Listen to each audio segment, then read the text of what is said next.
Hey everyone, Senraikai here. Today I'm going to be watching the 17th episode of Mushoku Tensei Season 2. Now last episode we got Aisha and Norin into the fold, hanging out with Rudy, having a good time. At least with Aisha, Aisha's pretty nice and pleasant to be around and working hard and pretty much just positive things for the most part. But Norin, not quite as much, Norin seems like a bit of a wall, like emotionally, between her and Rudy. Like doesn't have not connecting quite the same way he does with Aisha. So a little bit of a struggle there, trying to give her space and stuff to try to help her work things out. But she's like not making friends. Look like she's like I think one of the last shots we got in the last episode was her looking sad in her room or whatever, like alone. So things not going well. So I imagine we're gonna tackle that in this episode, try to help out Norin, right? So, because I'm pretty sure, like in the opening or ED or both, like Norin look in some of the shots looks a bit happier. So, yeah, hopefully we can get to that point at some point. So, let's jump in and see how that goes. As always, if you enjoyed the video, please click the like button and support me on Patreon for early access and stuff. So, let us begin in 3, 2, 1, play. Oh yeah, also we had underwear stealing last episode.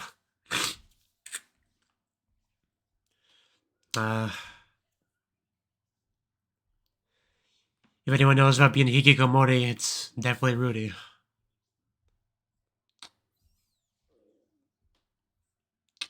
For sure.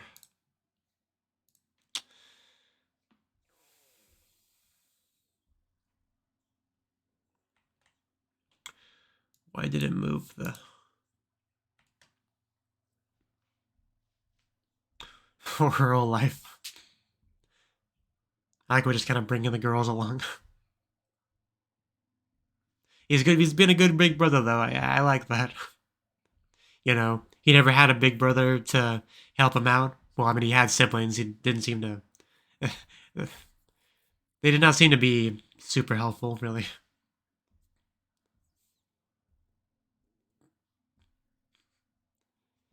I just remember them breaking his stuff and kicking him out. Not that they didn't have a good reason. I'm just saying they did not help him.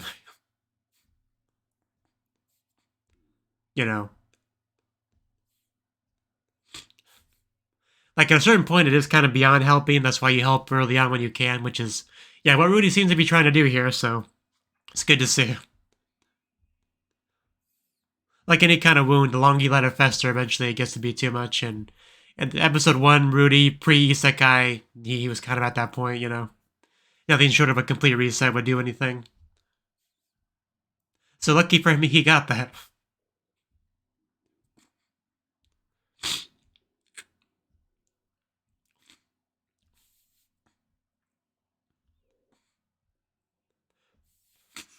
Yeah, Linya and Persona. I'm glad they're getting a little bit of more screen time lately.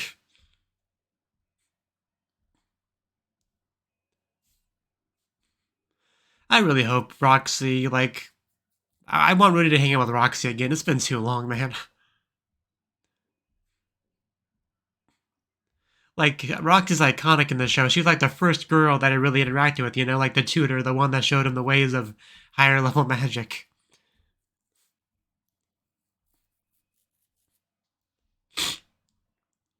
Like, he's basically married one of the other girls, had sex with the redhead one, like, he didn't really get to do much with Roxy beyond just learn from her. But anyway, back to the show.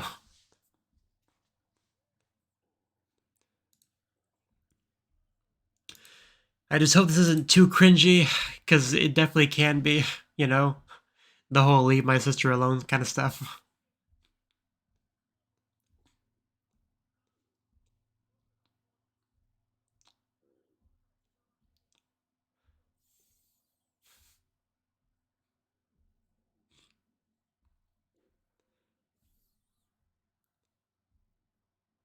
Somebody knows something. You better speak up. Yeah, she looks like a bitch. The cat girl over there. Probably her.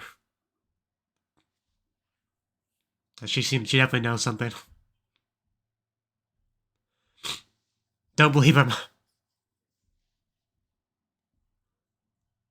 He will hurt whoever did anything.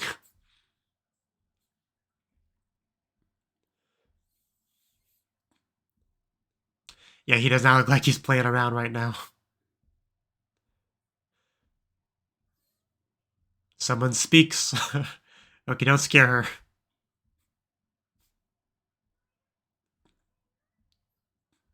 Norin-chan. She seems like a nice one.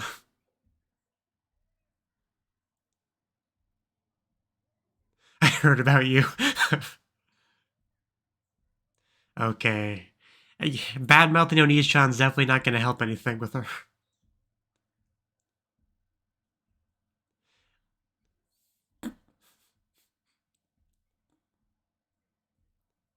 An assignment. No wonder she hates you. Okay, Rudy, let's not jump to conclusions.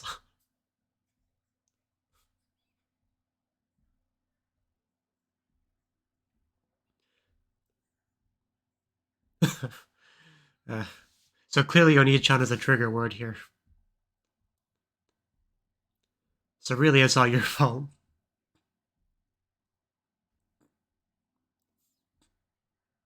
Tashkani. So we're definitely figuring things out. But I'm not sure where we go from here, though. I mean, it wasn't too cringy in the end, but like...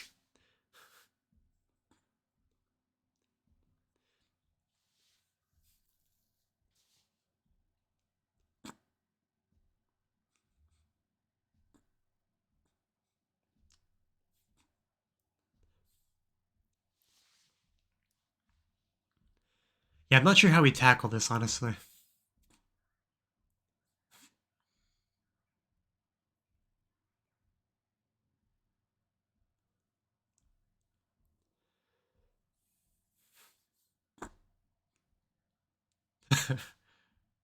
Baka mitai.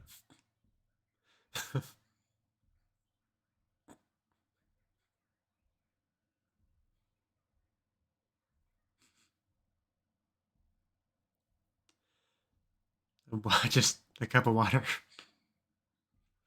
Like it's no big deal.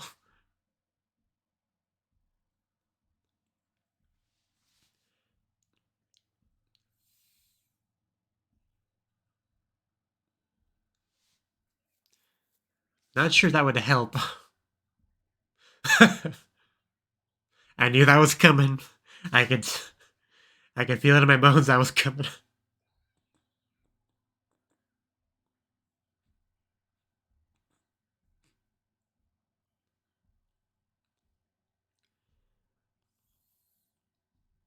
So you have to give her a reason to want to come out.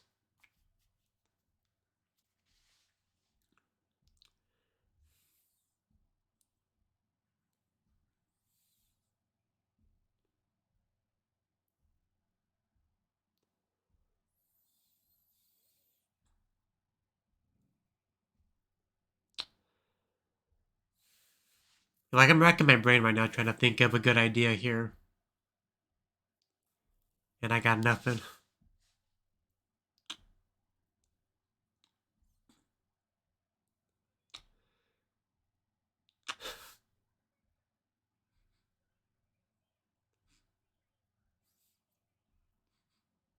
Yeah, I appreciate it, but anyone have any ideas? Yeah, that. Oh, that sounds great. We should definitely check that out.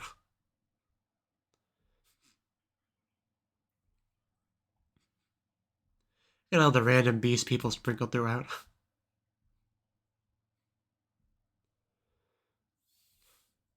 So we're not going to get to see the speech then, is what you're saying?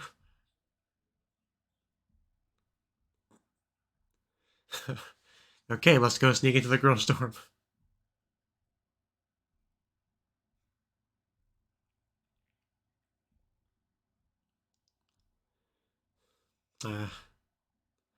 Figured if anyone she listened to would be Sylphie.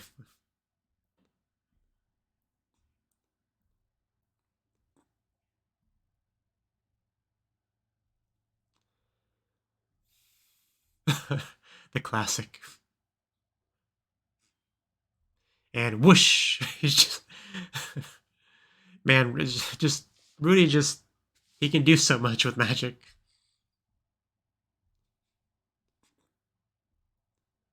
Feels like one of those prison break scenes. Scrubbing the floor.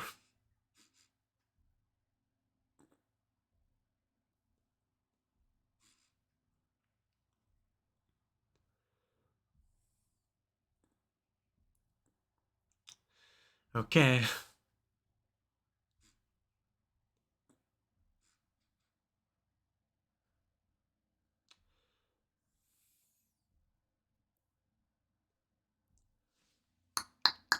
Norn-chan, can I come in?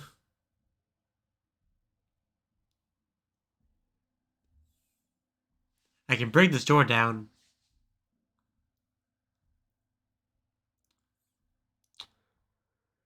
Oh.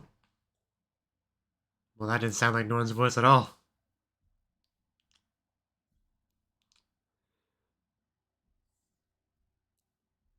Oh. Oh. Oh.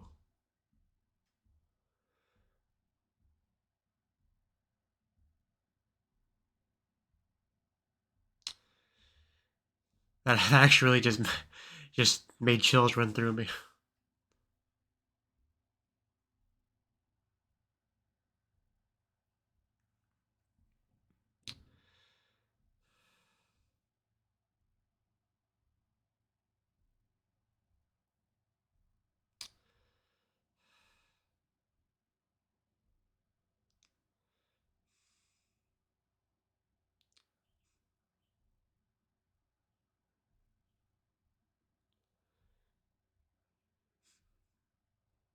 And they did nothing.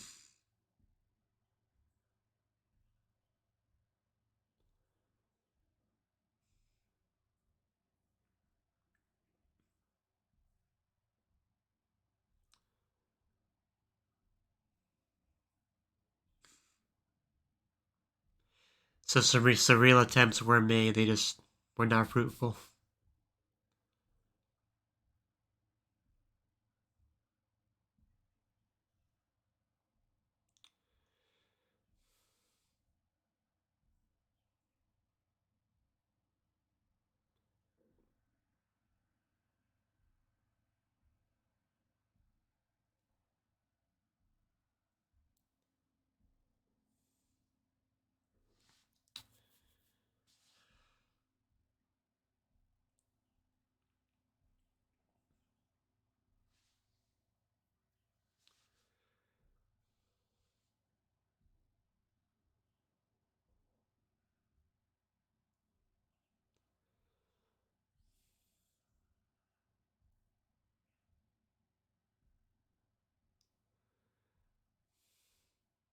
Birds.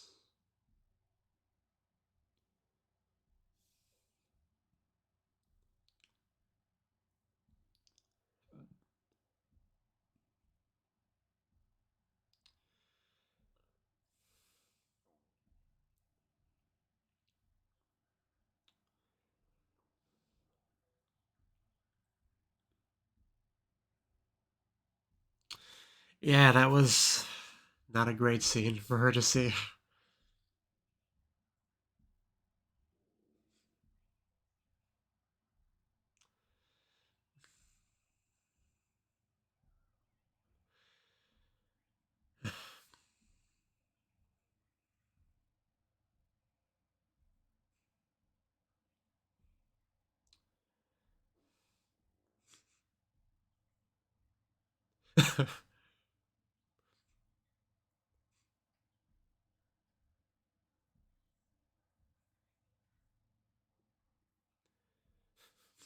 How dare Oni-chan be happy.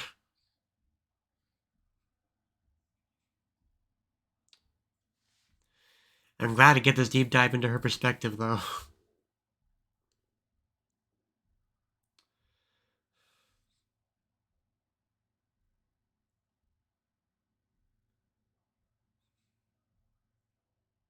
And there's that part.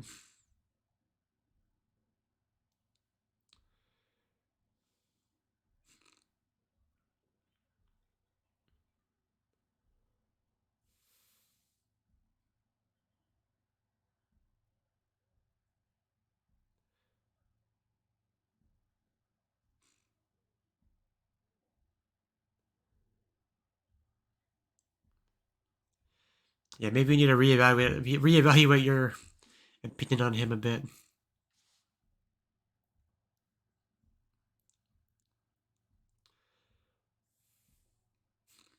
Let me get this too.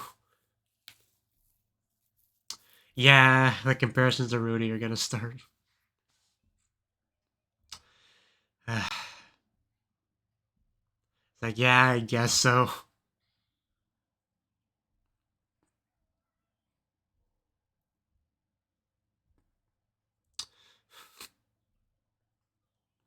I can already tell this would get annoying real quick.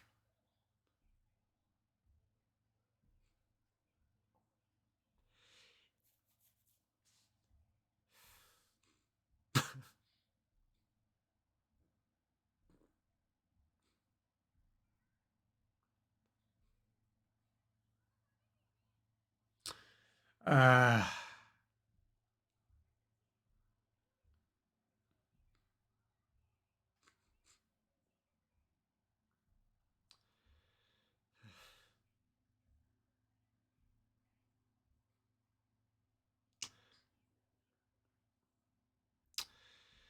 at first thought maybe she was overreacting, but like this would really just.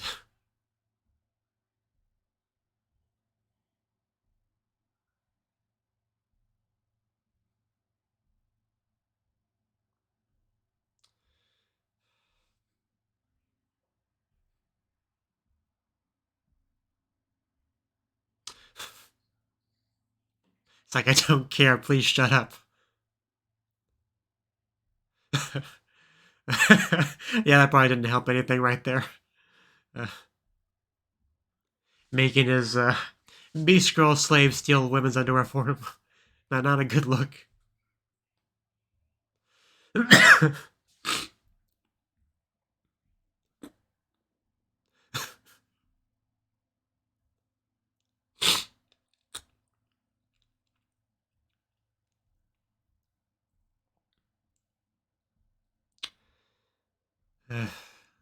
Tummy ache.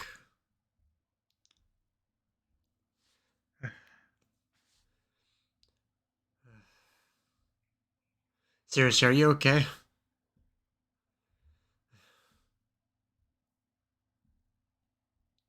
And yeah, that brings us to here.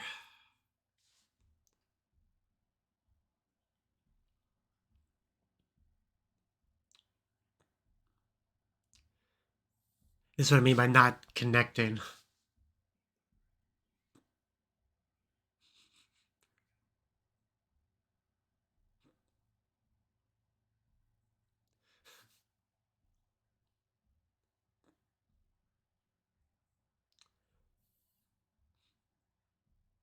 There we go, it starts.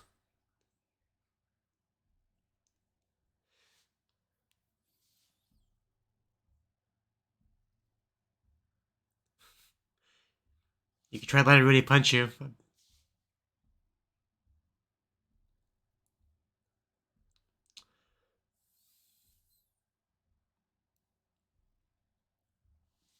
On some of this too.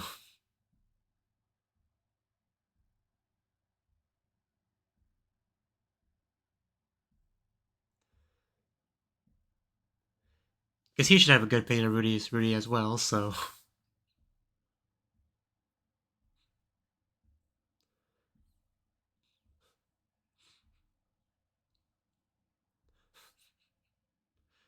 Wakara na yo.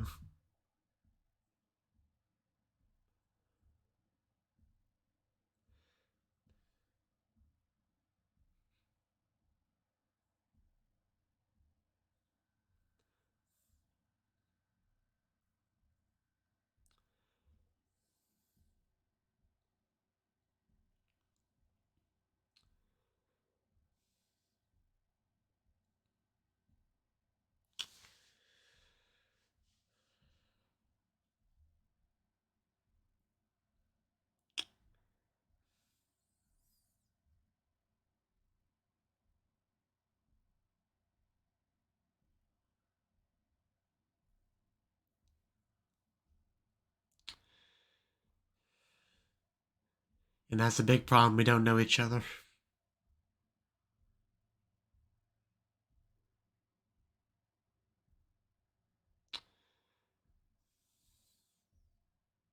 Oh. Oh.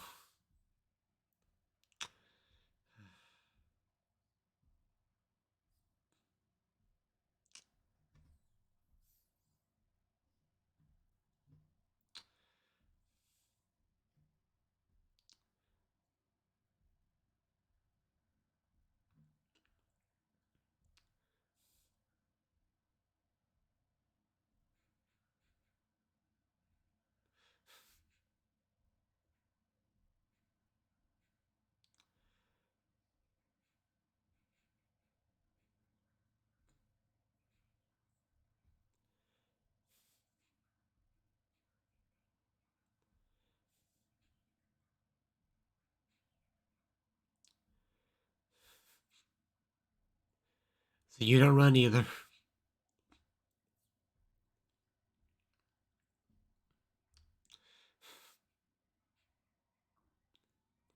There we go.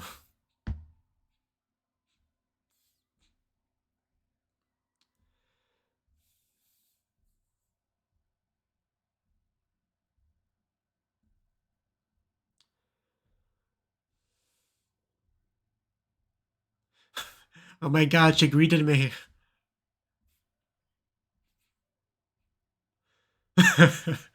What was that mumble? I couldn't quite tell what that was. I want to listen to that again.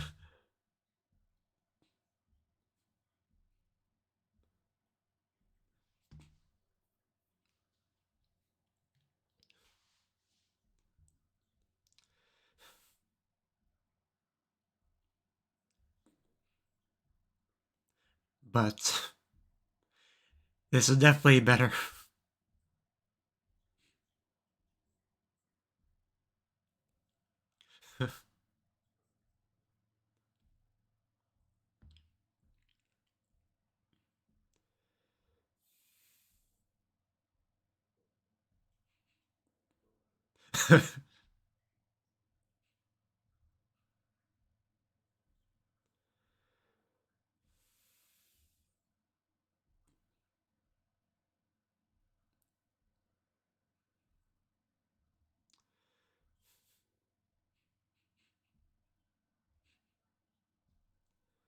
Rudy's gonna be alright.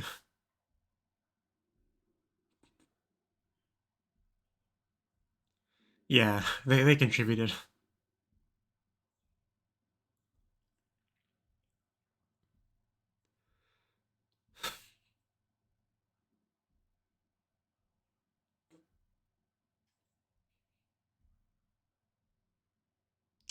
My older brother's feelings, yeah.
Yeah, this shot just gives me chills every time I see it.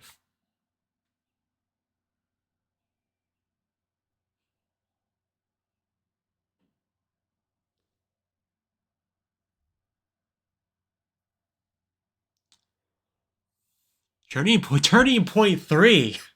Oh no. Oh no. Oh. Yeah, when this show says turning point, it doesn't joke around. I wonder what that's about. Okay. Yeah, that was the 17th episode of the second season of Mushoku Tensei. I didn't realize turning point itself was a trigger word for me until just now. But okay, that got my attention. Okay. Well, anyway, back to the episode. So, this episode, as expected, was mostly focusing on Norn because she's having plenty of issues, not going to school. Like, Onicha and Rudy, he's gotta do something about this. So, he just marches into the class, kind of takes over, gets in front of the whole class and pretty much straight up says like, okay, my sister's not coming to school. Something happened. What you did something? Who was it? What'd you do? And just tell me so I can make this better. And yeah, we pretty much got to the bottom of it for the most part. That Rudy was the problem, which I guess we could probably have guessed that. But yeah, people making all sorts of comparisons between her and Rudy and all that, and like she doesn't really. The biggest problem is that her feelings towards Rudy, right? It's kind of hard to summarize this really, but because like she hasn't sorted out her own feelings, right? Like she's been separated from Rudy for most of her life. I think like that's I'm not sure exactly how much time they have spent together. Like I know we've had little bits here and there, like as we saw in the flashback, when he reunited with Daddy, she was there too. But for the most part, like they are strangers. Like she has very little frame of reference to like understand Rudy as a person, and that punching Daddy scene, like that was a big deal. That left a big impression on her. Like I don't think, I mean, there was a lot going on at the time, right? I was mostly focused on obviously Rudy and the father, but so I don't think I really appreciated at the time just how much of an effect that would have had on poor little Norn, right? Some brother she doesn't know very well shows up, beats up Daddy, who's protecting her and all that. Like that's first impressions. I'm not sure that's the right term for that, but it's just a strong force, right? So even though she's gotten multiple opinions about Rudy from different people, a lot of it positive, right? It doesn't just like overwrite that, if that makes sense. So she's been kind of like in this state of trying to uh, make sense of it all, trying to reconcile all of what she knows or thinks she knows about Rudy. And she's still dealing with that up until when she's supposed to be like living with them and stuff like that. And she hasn't quite done that yet, and she like very clearly has some fear towards him and all that. So she's now like in strange enemy territory almost. You can almost think of it that way. And so she's just like there and quiet and trying to get distance and all that. So yeah, this deep dive we kind of got into her character helped a lot to fill in the gaps for me to really understand her, because I sort of understood where she was coming from to an extent, but not as much as I needed to, which was made very evident by this episode. So definitely appreciate getting all of that, but uh, but but yeah, Rudy definitely has quite a reputation. There was a lot of people, but we eventually made our way to the room and were able to work things out. Like Rudy didn't really do much in the scene really, but it was enough. He did enough, and I thought it was really great just how much they were paralleling his own experiences, for sure. Like it didn't end up being quite as much of a factor as far as like giving him the right stuff to say. Like he didn't really say much in the scene, but definitely some powerful imagery we got here and there. And it was a chance to kind of like piggyback a little bit off of Norn to delve a little bit more into Rudy and his situation, the beginning stages, right? Before it got to the point where he gets kicked out and all that, like there was some attempt made to kind of help him, right? Because of course there is, right? Unless you're just a terrible brother, you're gonna at least try. But at some point you're gonna give up. What point that is depends on a lot of factors. But at some point, clearly they gave up and just let him get worse and worse until it hit that breaking point. But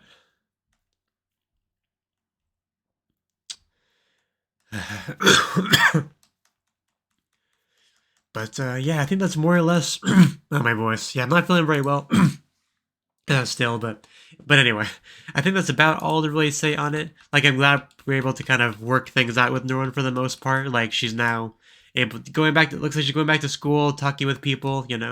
Like we can definitely start to go in a positive direction now. I mean, she even greeted him, like she said good morning to him. I couldn't believe just how much how strange that seemed, even though it should be a pretty normal thing, greeting your brother and stuff. But it was so just crazy to me. But But yeah, next episode is called Turning Point 3. Like, I remember the first turning point was the mass teleportation event, right? Like, that's a big deal. Like, if an episode's called Turning Point, they don't say that for shits and giggles. I mean, something's going down, and I'm not sure what that could be. Right? Maybe it's something involving the mother, because that's supposed to be kind of like the next big thing we're working on, is trying to find the mother, Rudy's mother and all that. So it could probably be related to that. But I'm just trying to think, because we're still at the school, right? Like, there hasn't really been much of a chance for things to happen, right? So I'm just definitely wondering about that. But yeah, I'm definitely gonna be thinking about that all week, like what exactly that's gonna refer to. Because Turning Point 2 was like the when he almost died, right? The Orsted, I want to say his name is thing, with back when he was with our favorite redhead girl and all that. But yeah, Turning Point 3. Yeah. So anyway, that's all I really got to say. So thank you for watching, and hope to see you in the next video. Until then, bye bye.